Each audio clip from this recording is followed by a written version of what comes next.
Changing the language in a Disney Plus app is a straightforward process. Follow these steps to adjust the language settings to your preference. Step 1. Open the Disney Plus app. Launch the Disney Plus app on your device. Make sure you are logged into your account to access the settings. Step 2. Go to Profile. Tap on your profile icon, usually located in the bottom right corner of the screen. This will take you to your account settings.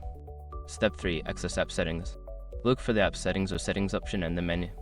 This section contains various customization options for your viewing experience.